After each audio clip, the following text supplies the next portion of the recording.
Morning friends. आज आप लोगों के बीच उच्चतम न्यायालय के बारे में हम आपको बताने वाले हैं। उच्चतम न्यायालय क्या होता है, इसको ही सुप्रीम कोर्ट कहा जाता है और इसको ही सर्वोच्च न्यायालय कहा जाता है। सर्वोच्च न्यायालय जिसकी चर्चा आर्टिकल या अनुच्छेद 124 में कहा गया है कि अनुच्छेद 124 में कहा गया है कि भारत में एक सर्वोच्च न्यायालय होना चाहिए। इस चीज को हम विस्तार पूर्वक हम देखेंगे। तो इससे पिछले वीडियो में हम आपको पढ़ा चुके हैं प्रधानमंत्री, राष्ट्रपति, उपराष्ट्रपति। तो उस वीडियो को भी आप जो है जाके देख लीजिएगा। तो फ्रेंड्स, इसका डिस्क्रिप्टिव में भी लिंक दिया हुआ है, तो उससे भी आप लिंक से आप देख सकते हैं। तो चलिए हम आज उच्चतम न्यायालय के बारे में चर्चा करते हैं कि उच्चतम न्यायालय का क्या इतिहास है। पहले इस चीज को हम लोग देख लेते हैं फ्रेंड्स। तो आप लोग वीडियो को स्टार्टिंग से एंड तक देखिए ताकि पूरा कॉन्सेप्ट भरा है इस वीडियो में। तो और दोस्तों को शेयर भी कीजिए ताकि थोड़ा सा ज्यादा मेहनत हम लोग कर रहे हैं आप लोगों के लिए, तो थोड़ा आप भी मेहनत कीजिए मेरे लिए। तो फ्रेंड्स हम लोग जो है इस चीज को देख रहे हैं कि उच्चतम न्यायालय जिसकी चर्चा अनुच्छेद 124 में कहा गया है। ये बात आप ध्यान पूर्वक समझिएगा कि 1773 ईस्वी में रेगुलेटिंग एक्ट के तहत 1773 जब अंग्रेज शासन भारत में थी, तो उस समय जो है ये कहने का मतलब है कि 1773 में अंग्रेजों के द्वारा 1773 में रेगुलेटिंग एक्ट लाया गया, जिसे 1773 का रेगुलेटिंग एक्ट कहा गया। उसके तहत भारत में सर्वप्रथम उच्चतम न्यायालय की बात कही गई थी। सर्वप्रथम भारत में एक उच्च न्यायालय होनी चाहिए, इस चीज का चर्चा फ्रेंड्स किया गया था, जो आपका 1773 जो है रेगुलेटिंग एक्ट है। उसके बाद 1774 ईस्वी में एक उच्चतम न्यायालय की स्थापना हुआ भारत में, जो आपका कहां पे हुआ था? ये आपका कोलकाता में हुआ था। कहां हुआ था? कोलकाता में हुआ था। याद रखिएगा, ये आपका कोलकाता में हुआ था 1774 ईस्वी में। इसके पहले न्यायाधीश जो बने लॉर्ड इम्पे बने। ये बहुत बार क्वेश्चन पूछा गया है कि लॉर्ड इम्पे जो है ये सर्वोच्च न्यायालय के उच्चतम न्यायालय के 1774 में उच्चतम न्यायालय के मुख्य न्यायाधीश के रूप में लॉर्ड इम्पे चुने गए थे। आगे देखते हैं 1935 ईस्वी की जब बात कही जाए तो 1935 ईस्वी में ये तो चल ही रहा था। ये 1773 में, फिर 1774 में चल ही रहा था, उसके लिए कोई दिक्कत नहीं हुआ। फिर 1935 ईस्वी में भारत शासन अधिनियम 1935 का नाम सुने होंगे, जिसके तहत कि आरबीआई का स्थापना के तहत कुछ बात हुई थी। उसके बाद भारत के सभी राज्यों, सभी प्रांतों में मुख्यमंत्री चुनाव का बात कहा गया था। तो भारत शासन अधिनियम 1935 के तहत बहुत सारे ऐसे प्रावधान निकले थे जिसमें बहुत सारी बात हुई थी। तो भारत शासन अधिनियम 1935 में ये कहा गया कि दिल्ली में इसका इसका जो मीटिंग बैठाया गया था अंग्रेजों के द्वारा ही, और कुछ जो है इसमें भारत के व्यक्ति भी थे, तो इसमें दिल्ली में बैठाया गया था। इसमें एक फेडरल कोर्ट, अब आप जिसको संघीय न्यायालय कहा जाता है, संघीय न्यायालय की बात कही गई थी। अब आप एक बात सोचते होंगे कि फेडरल कोर्ट और जिसको हम लोग संघीय न्यायालय कहते हैं और उच्चतम न्यायालय, दोनों में डिफरेंस है। डिफरेंस क्या है? ये उच्चतम न्यायालय पूर्णतः जो जज होते हैं, मुख्य न्यायाधीश जो होते हैं, सारे जजों के एक मुख्य न्यायाधीश, उसको स्वतंत्रता मिलता है। हम स्वतः अगर कोई भी कानून को अगर हम दे दें, किसी को भी अगर फांसी की सजा दे दें, उसमें कोई तरह का परिवर्तन नहीं होना चाहिए। तो मुख्य न्यायाधीश का जज एक अंतिम निर्णय का जजमेंट माना जाता है। लेकिन यहाँ पे जब फेडरल कोर्ट बनाया गया, इसमें ऐसा प्रावधान नहीं था। इसमें जो है उसका मुख्य न्यायाधीश के द्वारा दिया गया फैसला को भी परिवर्तन कर सकता है, उस ये नियम इसमें बनाया गया। मतलब पूर्णतः स्वतंत्रता जजों पर, मुख्य न्यायाधीशों के जजमेंट पर नहीं रखा गया, इसलिए उसे फेडरल कोर्ट कहा जाता है। दोनों का डिफरेंस आप समझ में आ चुका होगा फ्रेंड। तो हम लोग आगे चर्चा कर रहे हैं कि भारत शासन अधिनियम 1935 में यहाँ पे एक फेडरल कोर्ट, संघीय न्यायालय की बात कही गई थी, याद रखिएगा। फिर 1 अक्टूबर 1937 ईस्वी में दिल्ली में स्थापित हुआ, याद रखिएगा, ये भी मीटिंग दिल्ली में ही हुआ था, ये भी मीटिंग दिल्ली में। तो दिल्ली में एक फेडरल कोर्ट बनाया गया जो कि 1 अक्टूबर 1937 ईस्वी को, जिसका कि सर्वप्रथम न्यायाधीश का जब बात कीजिएगा, मुख्य न्यायाधीश, देखिए न्यायाधीश तो आपको जो है कि सबसे पहले हम आपको न्यायाधीश का एक खांचा बना के दे रहे हैं। तो मैं दिल्ली में स्थापित हुआ। उसके बाद इसका जो सर्वप्रथम नाम था, आपको पूछा जाएगा फेडरल कोर्ट के मुख्य न्यायाधीश का नाम क्या है, तो आपको जो है कि कुछ ना कुछ। तो फ्रेंड्स जो है ये 1 अक्टूबर 1937 ईस्वी को दिल्ली में स्थापित हुआ, जिसको फेडरल कोर्ट का सर्वप्रथम मुख्य न्यायाधीश मोरिस गोयल गोयल गोयर थे मॉरिस गोयर थे। याद रखिएगा 1 अक्टूबर 1937 ईस्वी को दिल्ली में स्थापित किया गया था। अब आगे हम बात करते हैं 28 जनवरी 1950 ईस्वी को। 28 जनवरी ये डेट बहुत ज्यादा इंपॉर्टेंट है कि 28 जनवरी 1950 ईस्वी को स्वतंत्र भारत के पहले न्यायाधीश का अगर बात करते हैं हरिलाल जे कानिया है, जो बहुत बार पूछा गया है। स्वतंत्र भारत के पहले मुख्य न्यायाधीश का नाम क्या है, तो ये आपका हो जाता है हरिलाल जे कानिया। तो उसके बाद है क्या कि सर्वोच्च न्यायालय में पहला मुख्य न्यायाधीश और सर्वोच्च न्यायालय जो नाम परिवर्तन फिर से किया गया, ये आपका 28 जनवरी 1950 को किया गया था। इस बात को आप याद रखिएगा, ठीक है। अब हम लोग जो है इस इतिहास को देख लिए। अब हम लोग इतिहास को हटाते हुए अब देखते हैं कि भारत के जो सर्वोच्च न्यायालय के जो मुख्य न्यायाधीश होते हैं उसके क्या क्या नियम होते हैं, उसके क्या क्या नियम के कायदे होते हैं। इस चीज को फ्रेंड्स हम लोग जो है इस चीज पर बात करने वाले हैं। तो देखिए सर्वोच्च न्यायालय के जो मुख्य न्यायाधीश होते हैं इसका प्रावधान अलग अलग रखा गया था। अलग अलग क्या रखा गया था फ्रेंड, सबसे पहले हम लोग बात करेंगे 1+7। जब सर्वप्रथम 1950 ईस्वी, अब तो भारत स्वतंत्र भारत से ही हम लोग पढ़ेंगे क्योंकि उसके बैक के ऑप्शन सिर्फ हम लोग जो है मुख्य न्यायाधीश का नाम याद रखेंगे। सर्वप्रथम याद रखिएगा कि 1+7 ये क्या लिखे कि जो है सर्वोच्च न्यायालय के जो जज होते हैं वो बहुत सारे जज होते हैं। इसमें से एक जो है बहुत सारे जजों में से एक मुख्य न्यायाधीश होते हैं, और मुख्य न्यायाधीश की योग्यता क्या होती है इस चीज के बारे में भी हम आपसे चर्चा करेंगे। पहले आप इस चीज को समझ जाइए कि जज जो थे सर्वोच्च न्यायालय के मुख्य न्यायाधीश में, जज जो थे ये सबसे पहले 1+7 मतलब एक मुख्य न्यायाधीश और 7 अन्य न्यायाधीश रखा गया था। पुनः बात कीजिएगा तो फिर से इसको परिवर्तन करके 1+25 रखा गया। 1+25 का मतलब भी फ्रेंड्स आप लोग समझ में आ चुका होगा। फिर हम लोग आगे बात करेंगे, अभी वर्तमान समय में 1+30 है।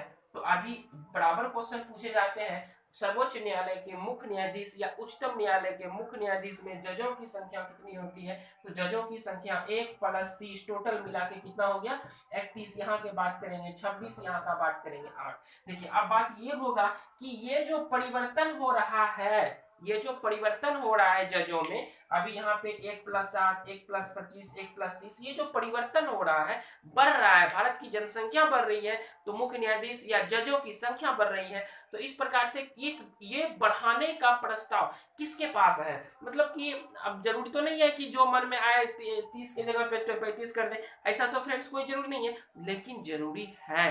जरूरी किस बात की है तो हम लोग देखिए कि ये जो बढ़ाने का बात बोलेगा कि मुख्य न्यायाधीशों जज मतलब कि सर्वोच्च न्यायालय में जजों की संख्या में परिवर्तन करने की शक्ति किसमें निहित है।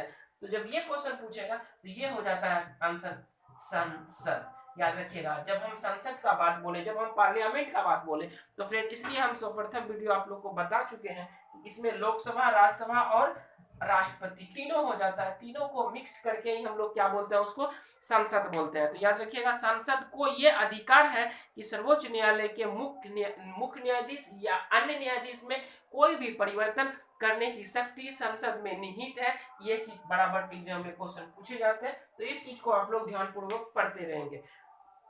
अब यहाँ ये बात होगा कि एक याद रखिएगा कि हम यहाँ पे बता रहे हैं आपको कि 1950 ईस्वी के बाद, 1950 में तो बना ही 28 जनवरी को, फिर से जो है 1950 ईस्वी में जब ये बना, ये तो 1 से 7 तक था। उसके बाद फिर 1986 ईस्वी तक जो है ये आपका 1 से लेकर के 7 मतलब टोटल न्यायाधीश की संख्या 8 ही रहा।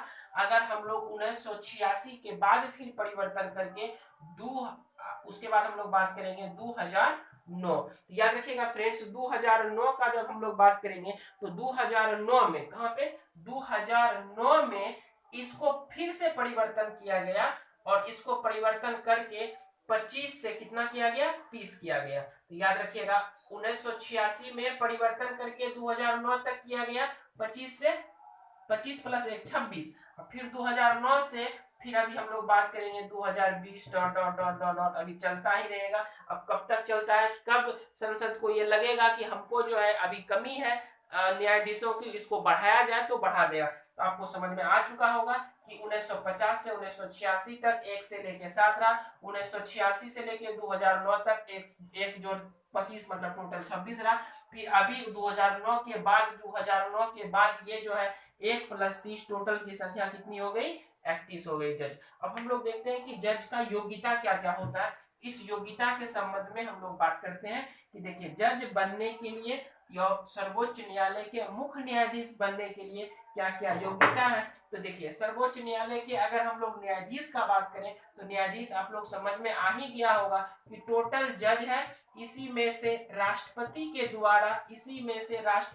द्वारा जितने भी 30 टोटल 31 हो गए, 31 में से किसी एक जो सबसे वरिष्ठ है, जिसको सबसे अधिक जानकारी है, उस व्यक्ति को एक मुख्य न्यायाधीश जो है चुन लिया जाएगा। मतलब इसी में से किसी एक को राष्ट्रपति के नजर से अच्छे होना चाहिए, उस व्यक्ति को मुख्य न्यायाधीश के रूप में सिर्फ राष्ट्रपति के नजर से नहीं बल्कि मंत्री परिषद, जितने भी आपको पढ़ा चुके हैं मंत्री परिषद होते हैं, सभी मंत्री परिषद के दृष्टि से सभी अच्छे होने चाहिए, उस व्यक्ति को हम लोग क्या बोलते हैं, मुख्य न्यायाधीश बोलते हैं। सबसे पहले मंत्री परिषद उसको सपोर्ट करेंगे, उसके बाद राष्ट्रपति उसको क्या करेंगे, शपथ दिलाएंगे, और राष्ट्रपति को शपथ दिलाने के बाद उसको क्या करेंगे, नियुक्ति करेंगे। तो फ्रेंड्स याद रखिएगा इस बात को कि मुख्य न्यायाधीश जो होते हैं, तो मुख्य न्यायाधीश जो होते हैं ये राष्ट्रपति के द्वारा अपॉइंटमेंट होते हैं, उसके बाद मंत्री परिषद के सहयोग से ऐसा किया जाता है।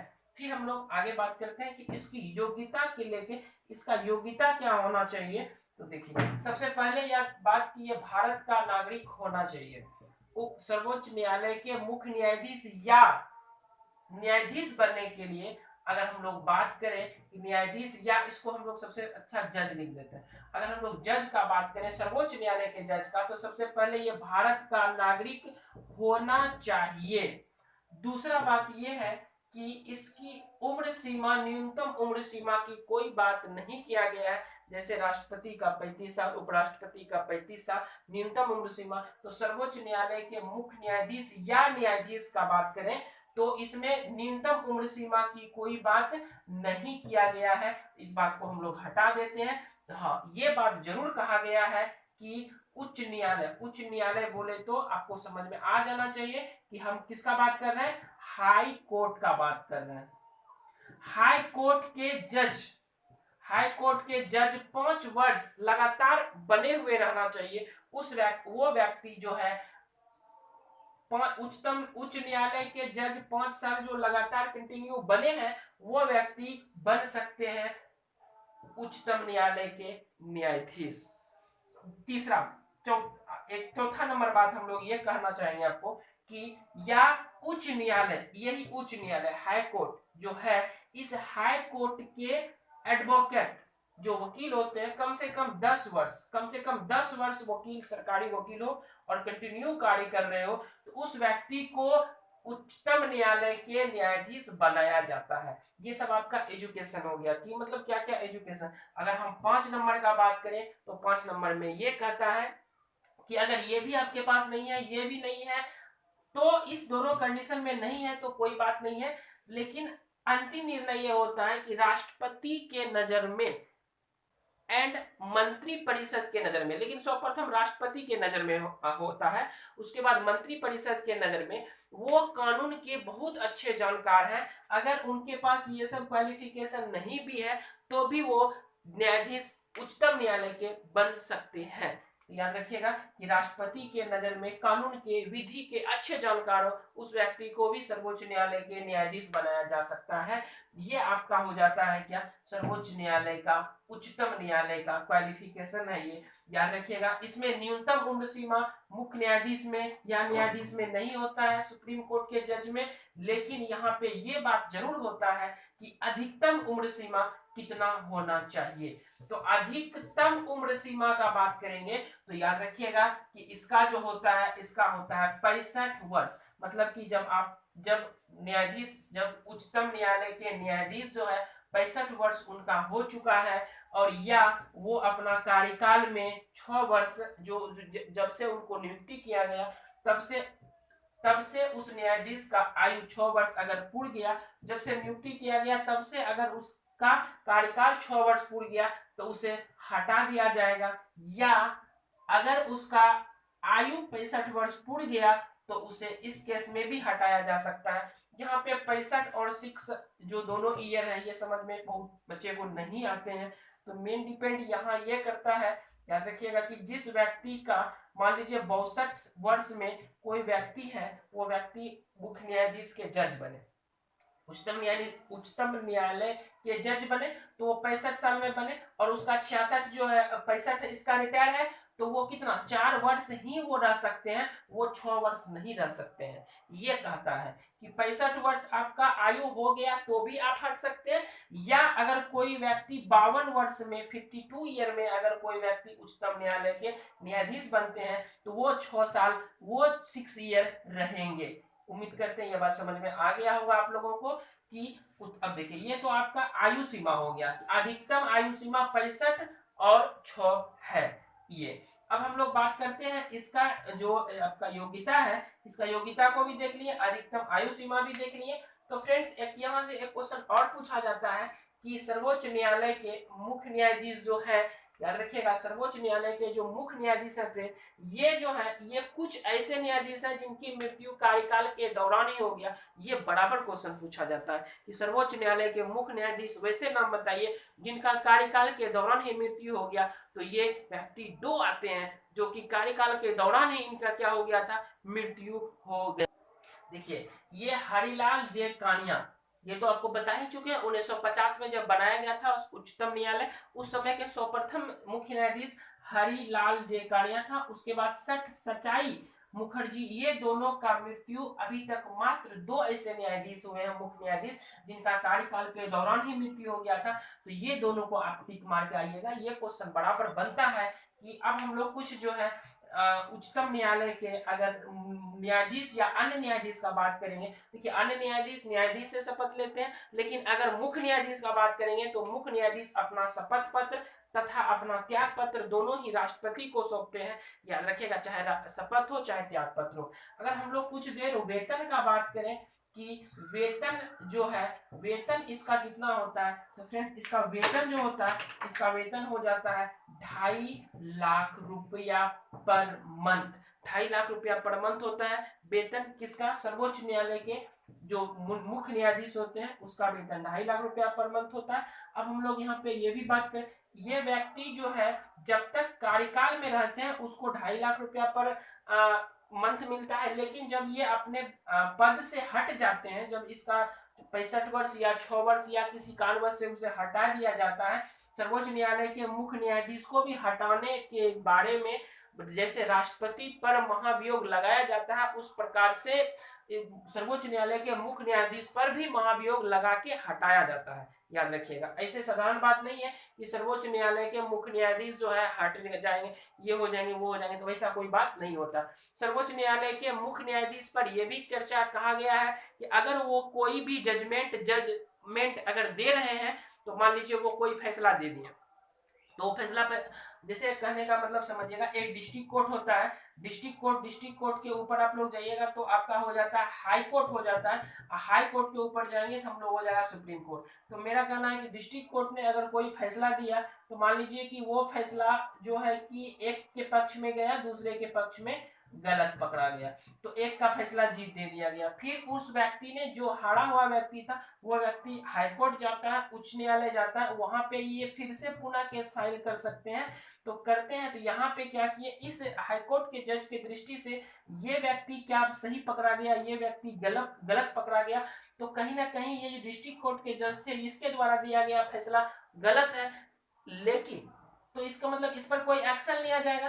तो अगर मान लीजिए यहाँ से फिर उन्होंने क्या हुआ कि ये जो कैंडिडेट हार गए, ये व्यक्ति पुनः जो है यहाँ आते हैं, कहाँ, उच्चतम न्यायालय में आते हैं, सुप्रीम कोर्ट में आते हैं। यहाँ पे क्या किया गया, यहाँ पे इसको जिता दिया गया, इसको हरा दिया गया। इस कंडीशन में तो ये भी गलत है, ये भी गलत है। तो कहीं ना कहीं ये दोनों जज जो है, ऐसा लगेगा कि ये दोनों कहीं ना कहीं पैसा खा के काम कर रहे थे या जो भी कर रहे थे। तो ऐसा होने के बाद इस पर केस फाइल होगा, ये होगा वो। जज पर न्याय संबंधित गलत फैसला हो या सही फैसला हो, उस पर कोई भी तरह का कानून कार्रवाई नहीं की जा सकती है, उस पर कोई भी तरह का जज, क्योंकि वो जो जैसा उसके पास जो है आया गया, जैसा उसके पास मतलब जो भी आते हैं सबूत जैसा आया वैसा फैसला दिए। इसके पास ज्यादा सबूत आया, ज्यादा उसके पक्ष में फैसला देते। इस प्रकार का कोई भी केस जो है, कोई भी मैटर कानून कार्रवाई जज पर नहीं किया जा सकता। हाँ, अपना निजी पर्सनल मामला हो, घर का हो या अपना पर्सनल किसी का मर्डर कर दिए, तो इस स्थिति में उच्चतम न्यायालय के जज या, लेकिन उस स्थिति में भी जब तक ये अपने पद पर है तब तक इस पर कोई भी केस नहीं होगा, ये याद रखिएगा। ये था उच्चतम न्यायालय तथा मुख्य न्यायाधीश या जो भी डिस्ट्रिक्ट कोर्ट हो। एक दिन हम जो कोर्ट पढ़ेंगे तो हाई कोर्ट या डिस्ट्रिक्ट कोर्ट सबको एक बार लेके चलेंगे एक वीडियो में। तो इसका वेतन होता है 2.5 लाख रुपया पर मंथ सर्वोच्च न्यायालय के मुख्य न्यायाधीश का। याद रखिएगा, जब अपना ये पद त्याग करते हैं, जब अपना पद से हटते हैं, उस कंडीशन में इसको हर एक वर्ष का पैकेज रखा जाता है, हर एक वर्ष इसको पैकेज दिया जाता है पर मंथली से हटा के, और हर एक वर्ष में, और याद रखिएगा कि ये तो इसको पेंशन कहा जाता है। हर एक वर्ष में इसको पैकेज दिया जाता है कि आप अपना घर पे रहिए। और जब जो व्यक्ति सर्वोच्च न्यायालय के न्यायाधीश या मुख्य न्यायाधीश से हटते हैं, वो व्यक्ति कहीं भी वो अपना वकालत नहीं कर सकते, वो वकील वाला काम भी नहीं कर सकते, ना जज वाला काम कर सकते हैं। जो सर्वोच्च न्यायालय के मुख्य न्यायाधीश से हट जाते हैं, वो कहीं भी कोई भी तरह का जो है कानून के लिए जज के पास या वकालत का काम ये नहीं कर सकते। ये संविधान का अनुच्छेद 125 में लिखा गया है फ्रेंड।